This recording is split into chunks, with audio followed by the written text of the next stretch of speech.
Resources को जानने के क्षेत्र में, ठीक है ना। ठीक, फिर The studies would require correct classification and identification of the organism. In studies के लिए हमें जीव को प्रॉपर तरीके से पहचानना होता है कि वो किस तरह का ऑर्गेनिज्म है, कहां उसे क्लासिफाई करेंगे, आइडेंटिफाई करना होता है। और आइडेंटिफिकेशन ऑफ ऑर्गेनिज्म के लिए हमें जो है वो इंटेंसिव लेबोरेटरी और फील्ड स्टडीज की रिक्वायरमेंट होती है कि हम जो है लैब में भी उसके कैरेक्टर्स को समझ पाए, हम फील्ड स्टडी भी हम कर पाए हम, ठीक है। The collection of actual specimen of plant and animal species is essential and is the prime source of taxonomic studies. यानी एक्चुअल प्लांट क्या हो, कैसा दिखाई पड़ता है, एक्चुअल एनिमल किस तरह का होता है, क्या उसके फीचर होते हैं, ये सबसे इंपॉर्टेंट होता है टैक्सोनॉमी की स्टडी करने में, और ये प्राइमरी सोर्स है। तो कुछ ऐसा करना पड़ेगा कि ये सोर्स हमको अवेलेबल हो पाए, ठीक है। There are also fundamental to study and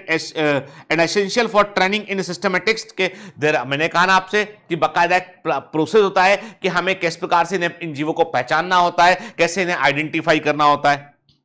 it is used for classification of an organism and the information gathered is also stored along with the specimen के जो भी इंफॉर्मेशन हमको मिलती है प्लांट के बारे में, पहचान जो हमने आइडेंटिफाई किया, उसको हमने क्लासिफाई किया, हमने नॉमेनक्लेचर में से हमने नाम दिया उसको हम संभाल करते हैं, और ये स्पेसिमेन हमेशा हमेशा के लिए जो है वो आगे के अध्ययन के लिए संभाल कर रख लिए जाते हैं।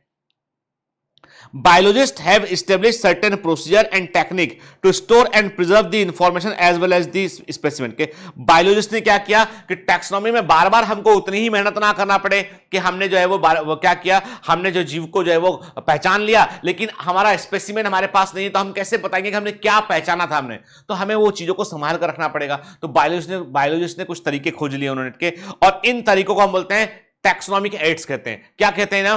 टैक्सोनॉमिक एड्स कहते हैं। टैक्सोनॉमिक एड्स में क्या शामिल है, जूलॉजिकल पार्क जू शामिल है, म्यूजियम शामिल है, इसमें हर्बेरियम शामिल है, बॉटनिकल गार्डन शामिल है, इसमें मैनुअल्स, फ्लोरा, कीज, मोनोग्राफ, ये सब वेरी वेरी इंपॉर्टेंट के ये जो है वो चार्ट याद रखिएगा बेटा के, ये सब टैक्सोनॉमिकल एड्स में आते हैं, मतलब वर्गीकरण में मदद करने वाली चीजें के कि आप जब टैक्सोनॉमी करते हैं तो आपकी मदद करने के लिए हम किन चीजों का हम इस्तेमाल करते हैं, वो होता है आपका zoological park, museum, monograph, herbarium, botanical garden, manuals, flora and keys, ठीक है। चलिए क्या देख रहे हैं आप, जो मैं बात कर रहा था आपसे हर्बेरियम, आप देख रहे हैं एक हर्बेरियम का हमने एक फोटोग्राफ लिया यहां पे, तो इस हर्बेरियम में आप देख रहे हैं कि तमाम तरह की शीट्स रखी हुई, इनको हर्बेरियम शीट बोलते हैं, और इन शीट पर आप देख रहे हो कि ड्राइड प्लांट है, प्लांट को जो है प्रेस करके ड्राइड करके इन प्लांट को यहां पे चिपकाया गया है, रखा गया है, और इस शीट में बाकायदा ये प्लांट का कॉमन नेम क्या है, कहां से ये प्लांट मिला था, किसने इसको कलेक्ट किया है के, और इस प्लांट में जो है वो आप देख रहे हैं इसके फैमिली क्या, इसकी पूरी इंफॉर्मेशन इसके अंदर लिखा होता है। आप देख रहे हैं आपको हर्बेरियम शीट ये दिखाई पड़े। एक यदि हम देख तो हर्बेरियम क्या होता है, चलो,